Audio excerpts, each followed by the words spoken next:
Hello, hello, hello. Thank you so much for being here with me today. We have a very, very special guest, and you're going to love this interview. Dr. Ellen Albertson has a new book out. She has an amazing life, and she has an amazing voice to share so much of what's going on with us in our lives and in her life, and just where we're going to go in this next, as people call it, like this second half of life, whatever we want to consider this. Thank you again for being here. Thank you, Kelly. It is such an honor to be on your show. Thank you. So I'm going to read a little bit about you from your bio real quick. So Dr. Ellen is a psychologist. She's a registered dietitian, national board certified health and wellness coach. She's a Reiki master and a mindful self-compassion teacher. She's known as the midwife whisperer, which I love, and she helps women raise their vibrations so they can have energy, confidence, and clarity to make this next chapter the best chapter. So I have a question. We hear this a lot. We hear the fact that, this is the next chapter. Can you tell me what defines that? Like, how does this work? Well, I think the big thing that happens at midlife is that you realize that there is less time in front of you than behind you. And you start to have this, revelation that, yeah, I'm running out of time. And maybe there are things I haven't done and places I haven't been, or maybe I'm in a situation now, whether that is relationship oriented or it is career oriented, or you haven't done as much travel, or you have this business you've wanted to start. You start to see, gosh, it's time to move on. It's time to, move on with this. And you start to, I think, reevaluate your life to a large extent. There is also a U-shaped happiness curve.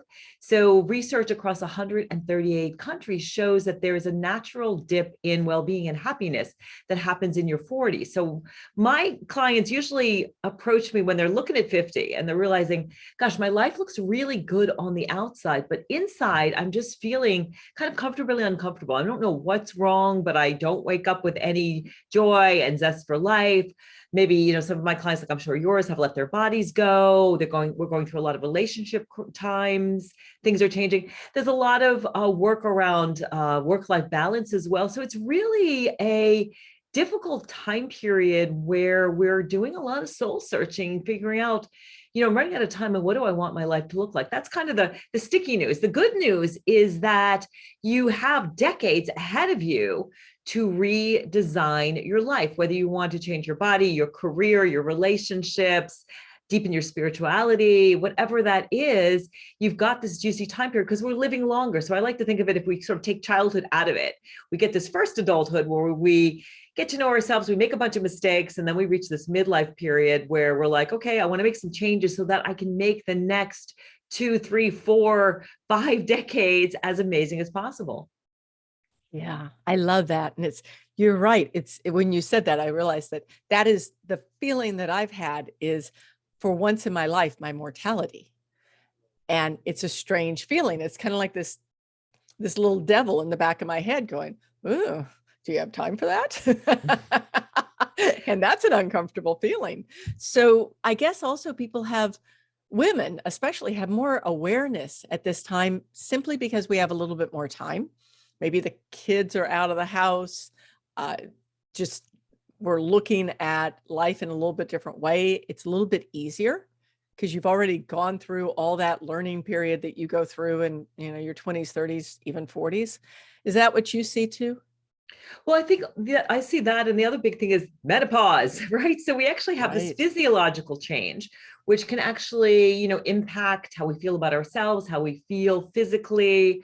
It's definitely a time where we're taking stock. And what's happening is, as you mentioned, we're moving from maybe identifying as being the mom, being the caregiver, being the wife, these things, and realizing, okay, I'm changing my identity. These relationships are constantly shifting and we are reevaluating. But the cool thing is, when you start to realize I'm running out of time, you also can bring more mindfulness into your present day existence and just decide, today is the only day I have that's going to be this day. And so you can really wring more out of your day-to-day life. And that's really one of the keys. There are many keys to rocking your midlife, but one of them is really this mindfulness idea where I'm going to experience what I'm experiencing. I'm going to enjoy this moment, accept where I'm at, notice what it is I need to change and start making a plan to create a next chapter that really feels authentic.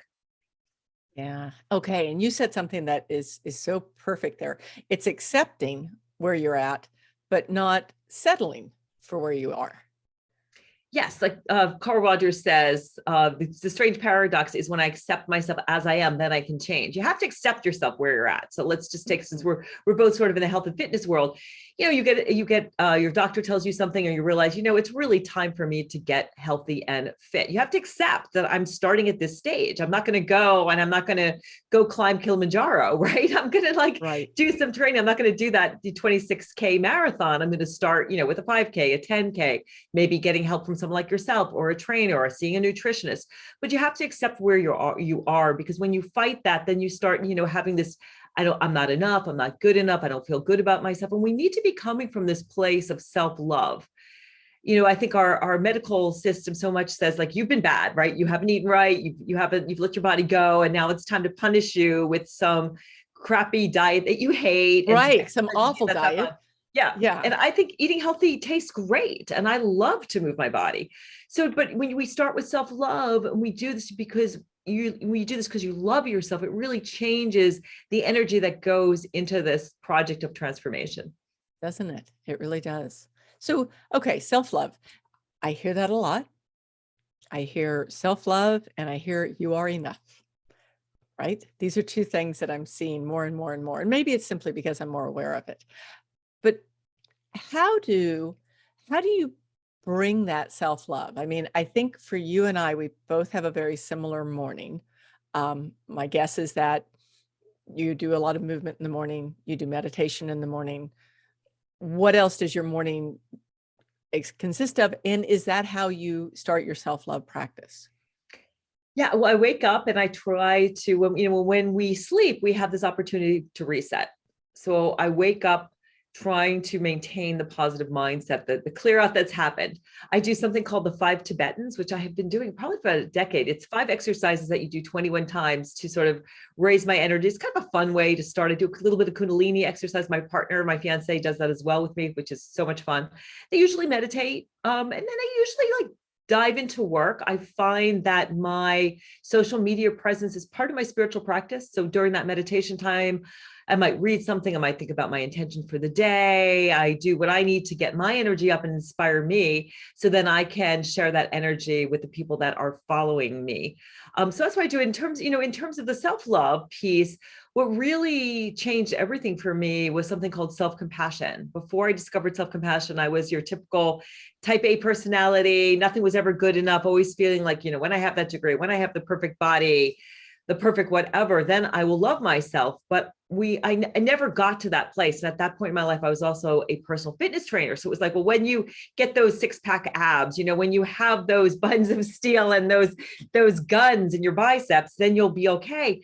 But my clients and I, we never got there, because when you are carrying this backpack of not-enoughness, that's what you carry in your future. No matter what your body actually looks like to somebody else, body image is actually in your head. So what happened to me is I went for my PhD, and along the way, I realized the number that the media plays on women, particularly women at midlife, women who don't have your slender ideal, that, you're not good enough. So then they sell us these solutions that of course don't work. And I realized all of this, that the media makes us feel bad about ourselves, so that we buy into needing needing to consume something to feel better. And I wanted to really help women with something that was going to really help them to feel better about their bodies and themselves. And that's when I discovered self-compassion. I decided to make self-compassion the key in my dissertation. I was fortunate enough to meet Kristen Knapp, who is the pioneer in this whole area. I started practicing it myself, and that was a 180 for me.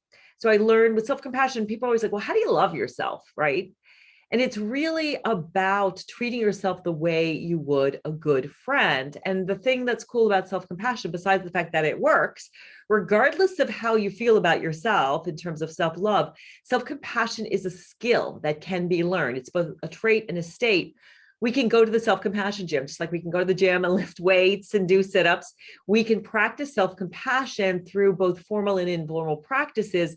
And not only will that help us to love ourselves, but it also will help us love our bodies. My research showed that practicing self-compassion reduce body shame, body dissatisfaction, self-worth based on appearance, and improve body appreciation. And the cool thing is that when we love our bodies, we take care of our bodies. That's exactly so now right. What I do is I start with people, let's start with the self-love. And let's make that our reason for everything, and not with the self-loathing, this sort of like constant improvement of myself. I have to start with accepting myself, loving myself. Then I can be like, okay, how do I support myself through all of this? And that self-love, that self-compassion is also very supportive. It's like a parachute in a life vest, so that if you have a health crisis, or you're going through a divorce or any kind of COVID, whatever it is, you've got the support for yourself. And then also, if you try something new, if you take a risk, you start that business, you do that, that exercise class, you signed up for that thing. If you fail, you've got a parachute, like, okay, I'm going to have a smooth landing back to earth. So it's very powerful stuff. It's not just me saying it. There probably are 3,000-4,000 research papers on self-compassion and how powerful it is. You're exactly right. And the more compassionate you are with yourself, it's what I call a cascading effect of good. Because when you're compassionate with yourself, then it's easier to do the things that you love. It's just easier to pick yourself up when you need to. And it's a nice river. It's a nice flowing river. So tell me a little bit about your book. So Rock Your Midlife. Tell me all about it, actually. Sure. Well, the book came out in November. So it came out in late 2021. I basically wrote the book because I have been a coach. I've been working with women for the last 30 years. I became a dietitian 30 years ago, and then later became a coach and psychologist, but really been coaching women at midlife for my whole career, but intensive coaching for the last 15 years.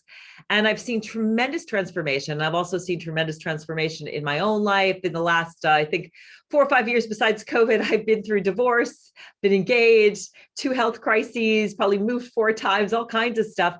And I'm still smiling. I'm still standing. Right. I feel great. I mean, I'm all about, helping women with their health and happiness. So I wanted to reach more women. And I felt like there's a lot of memoirs out there, but I wanted a tool that could reach millions of women, that anybody can pick the book up and work on any of the 7 steps. We just talked about loving yourself, which is step 2. The first step is authenticity. So if you want to rock midlife, you've got to figure out, who am I? Because what happens with so many of us, this is my situation.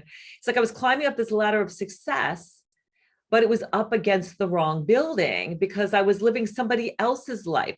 I was, trying to please other people, which I think a lot of us are people pleasers. So we base our decisions around what's good for somebody else, not for us. And so you've got to get to know yourself. That's so key to figure out, like, how do I make a great new chapter? So authenticity is 1, self-love is 2, 3 is energize yourself. So just like what you're all about, Kelly, right? You've got to eat right, move your body, but again, doing it from a place of self-love, making it fun, making it exciting. Midlife women actually have different nutritional needs. We need more protein, we need more vitamin D, more calcium.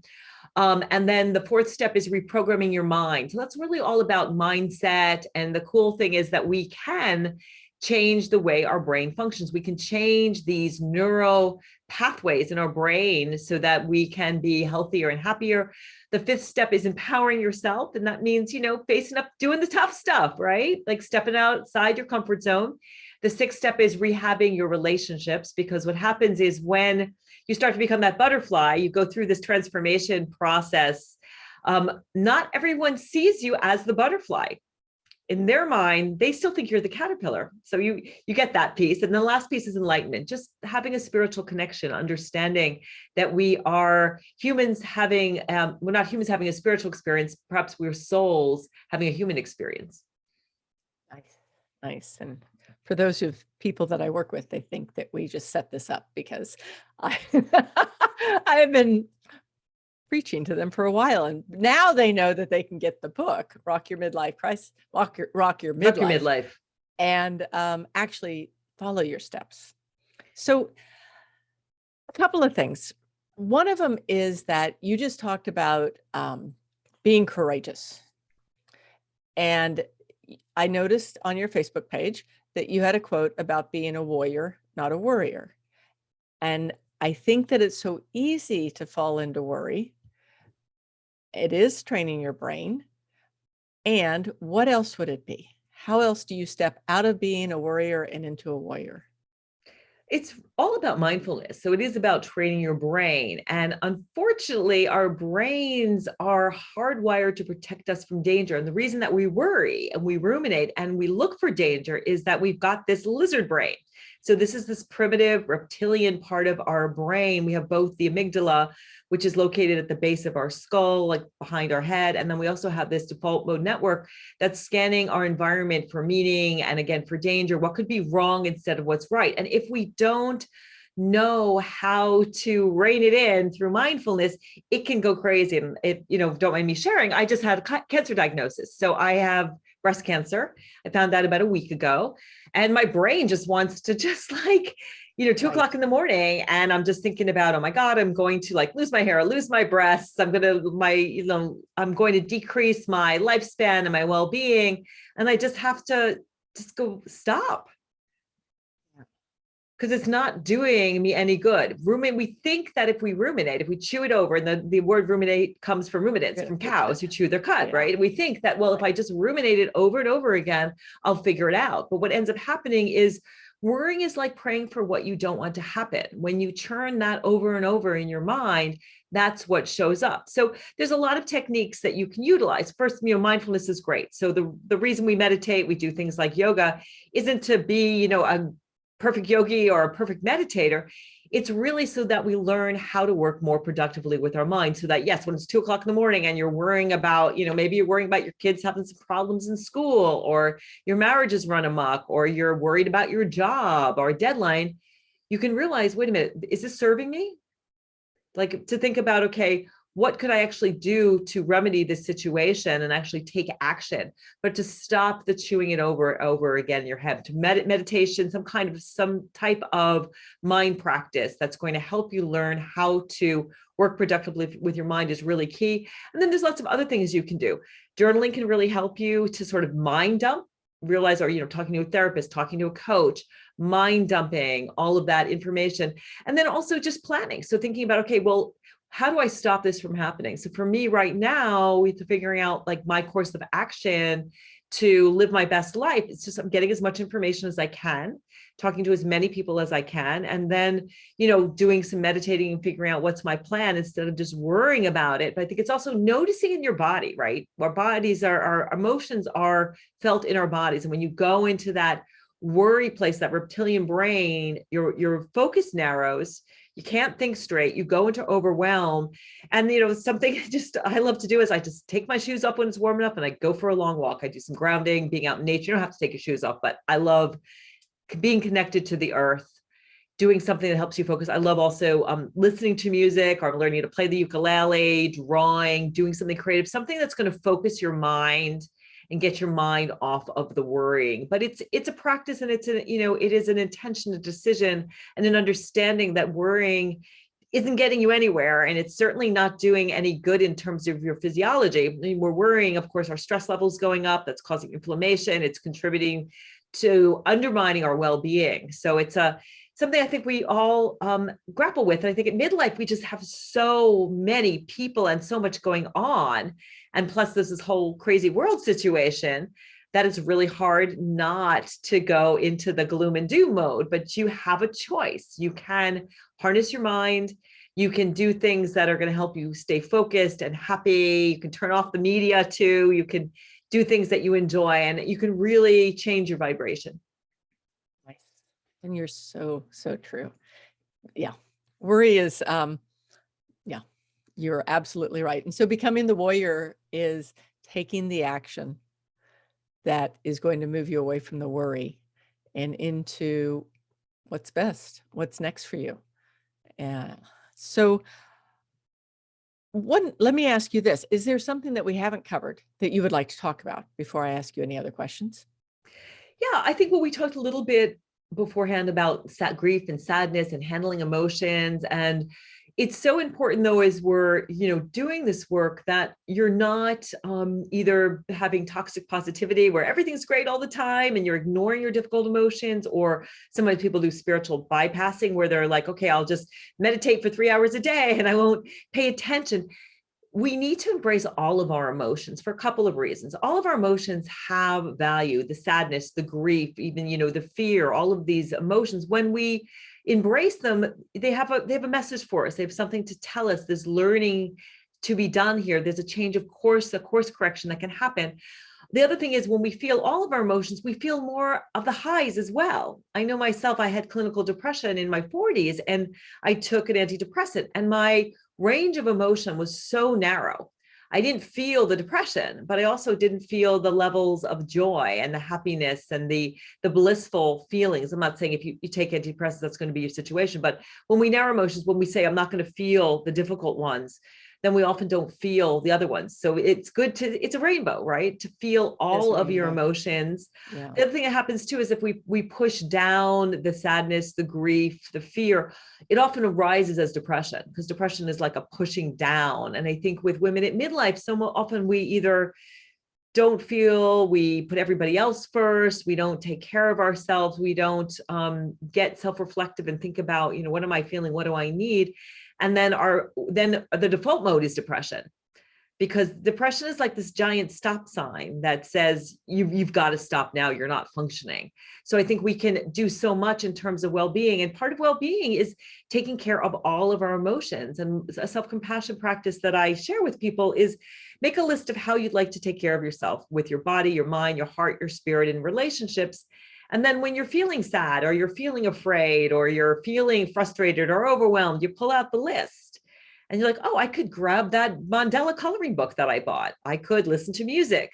I could go on a walk or have coffee with that friend. I could, I don't know, do some journaling. So it's so important to really embrace all of our emotions. Even the most enlightened people who've ever walked the planet, the Buddha, Jesus, Mother Teresa, all of these people felt grief and sadness. It's part of being human. It's not a weakness, it's a strength. That's what, Brene Brown talks about it all the time, is being vulnerable, having this heartfelt living, wholehearted living that she talks so much about, where we feel so alive and we feel so much. It means that we're going to be vulnerable and that you're going to take care of all your emotions, and including the ones that are difficult. Yeah. When we, I do know, like when you stuff an emotion, whether it's with one of the things that I talk about with people is sugar. And, when you use sugar or alcohol or whatever it is to kind of like stuff that emotion down that isn't working, it stuffs all the others too. And I love your idea of having a checklist, or a possibility list is what I would call it, where all those different things that you can do, because we do get into those places. I was in a place like that recently, and it's not my go-to place, but I was in this amazing amount of sadness. And what I did was I thought, well, first thing I always do is read. I'll read a book. I read a book about happiness. It just pissed me off, right? I was like, screw that. I don't want, that's not what I'm looking for. And then I was like, okay, stop. Let's go back to some of the other things that have worked for you in your life. And having that list of possibilities allows us to move quicker and feel more, I think. So, and relate to other people, but also too, it's important. We were talking about that, the grief and the sadness and difficult emotions, but also there is so much richness and happiness at midlife too, to do the bucket list and then to stay, what are the things that I want to do? Where do I want to travel? What do I want to learn? Who do I want to meet? Where do I want to go? What do I want to create? And also starting to make plans and working on those things, because you've got the rest of your life ahead of you. So, we've talked a lot about some of the difficulties, but there's also so much joy, because I think something that happens at midlife too is that we're like, screw everybody else. I don't care what you think. I want to do this thing. We stop worrying about what other people will think. We do that podcast, right? We put ourselves out there. We start that cupcake stand, whatever it is, whatever that gift is that we have, we start to do that. And that's when we really come alive and we're happy. And that also helps life is about balance. It helps to balance out some of the difficulties that we're experiencing in our life. Absolutely. Absolutely. For my women, a lot of it is that they get to do that dream adventure that they never really thought they could do, but they always had it in the back of their minds.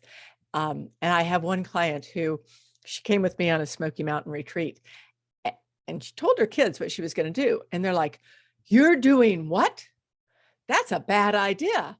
Who are these people? How, you don't even know how to do that." And she's like, "I'm sorry. I've been training for 8 weeks. I'm on top of my game and I'm going." And she had so much fun. And it was just like, all of a sudden it comes back to what you said earlier about being the butterfly and having people see you as the butterfly. Her family suddenly realized that she was the butterfly now. She's doing things, she's going places, and she's enjoying, like she's really enjoying what she's up to. And it's so exciting to see, because it is, you step through and all of a sudden you step out. And it's so I cool love too, that. because so many women are doing it. And I encourage people, follow me on Instagram, the Midlife Whisperer. And I love doing those silly reels, the silly reels where you're like Right. karaokeing or, lip syncing or dancing. And it's just so cool to see women at midlife. I follow one woman and she hula hoops. She does these incredible things. I bought myself a hula hoop. I love hard. It's hard, but it's so fun. And, I'm learning ukulele and, working on my drawing and singing more and all these things. And the more each of us, if you're listening, go shine your light, because there's a midlife woman out there, when she sees you and she sees the cool thing that she's doing, she's like, man, I can do that thing that I want to do. So I think, as midlife women, we feel, so much when, we only see about, 15% of media images show people at midlife, when we're like 50% of the population. But when we start to see each other, and we're not comparing ourselves to each other, we are all lifting each other's up. We're encouraging. Yeah. And as midlife women, we influence up to 4 generations. We influence our grandkids, our kids, our peers, our parents, and they're all watching you. Right. And my parents are like so proud of what I've done, but I had to sort of stand up to them a little bit, because after I wrote my book, they're like, you don't want to be, you don't want to do, get on TV and do a lot of talking and speaking. It's time to like stay small, stay hidden, don't shine your light. Because I guess there was some danger of like showing up as your full self on bigger and bigger stages and shining your light more. And now they're like, wow, we understand. Yeah. But if people, don't worry about it. And that's all projection too. People are projecting their own stuff. It is true. And it's funny when you say that about the hula hoop. That's the superpower I have, hula hoops. If I see a hula hoop in a store, I grab that hula hoop and I walk around the store hula hooping, right? And whoever's with me is like, oh my gosh, stop that. This is embarrassing. And then other people are like, wow, how do you do that? And it's like not caring so much what someone thinks, it's caring what you feel and having fun with it. Yeah, and who says that we're supposed to grow up? Like, who says you can't embrace your inner child? I mean, I think that's a really exciting part of midlife, just going back to my first step in Rock Your Midlife, of authenticity. What did you love to do as a kid? I loved nothing more than riding my bike, doing magic, singing, dancing, doing all of those things, and going and realizing, gosh, what really lights me up. I talk about something in the book called Destination Vibration, which is about finding a time in your life where you were super happy and joyful, whether that was, going on a vacation, or for me, it was about dancing. I love to dance. When I'm dancing, my vibe is very high, and just visualizing that, seeing yourself, a lot of times I'll have clients do it around their work, seeing themselves when they felt confident, when they felt productive, or probably like with clients like you have, somebody who maybe in their 20s was climbing a mountain, was doing hiking. And when we visualize that, your brain doesn't know the difference between it being real and it just being in your imagination. And we start to make those neural connections, and we start to attract those things in our life. It's so important to start to feel, make a plan about how you want to feel, and start to visualize those things happening in your life. Because I'm having a blast in my life. My life is awesome. And I have to keep reminding myself that just because I got this health diagnosis doesn't mean my life isn't wonderful. Right. And yes, and I have all faith in you, because it's amazing talking with you and your vibration, talking about vibration. And like, I think that's a whole nother conversation that we have to have some point. But let me just ask you this, because I know you need to get going because you've got many more interviews to do. Is there anything you would like to leave people with other than, and let me just say this real quickly, we will link to all your social, all your website, everything that you're up to, including your book. Where can they find you? And in case somebody's just listening and not on the show notes, and what would you like to leave people with? Well, you can find me at themidlifewhisperer.com. That's themidlifewhisperer.com. I'm the only midlife whisperer on the planet, so that you can get my book there. You can find out. I also have a radio show called Rock Your Midlife. I have a free gift called 10 Tips to Rock Your Midlife. If you want help, you can reach me there as well. I would say that twofold. The first thing is you are not alone. There are people like Kelly, like myself. There are phenomenal coaches, people out there. You have friends, you have you have spiritual beings to help you. There are God, source, spirit, whatever you want to call it. There are humans, there are other people to help you. So if you're feeling, gosh, I can't do this by myself, we all need each other. And, someone else's pain is your medicine. There are experienced people. So get some help. And anybody who is going to help you, we should be happy to have a free consultation, tell you what they do, see if it's a good fit. So do get some help. And I would say, just to reiterate what I've said, love yourself and know that you are enough. And be the youest you. Don't compare yourself to other people. You're not trying to be me. You're not trying to be Kelly. You're not trying to be whoever you see on social media. We're all here for a reason. We all decided to come onto the planet at this time, and the world needs your light and love. The world is a mess right now, and you're here for a reason, whether that is supporting half a dozen people or 500,000 people. You're here for a reason. And I think when we are ourselves and we love ourselves and we step into that I am enough right now, and we broaden our field, we stay in a higher vibe, we take care of the difficult emotions, but then we really work more on the courage and on the joy and the gratitude. Well, that's when we broaden and build our field of vision, and we really attract what is in our highest interest, even if we don't realize it at the time when it's happening. It's always a silver lining. Thank you. That is brilliant. And thank you so much for being here with us today. We truly appreciate it. For everyone listening, make sure, check out Rock Your Midlife. Check out the Midlife Whisperer, and we will have all the information in the show notes, along with you'll be able to get Dr. Ellen's special gift. And thank you again for being here. Thank you.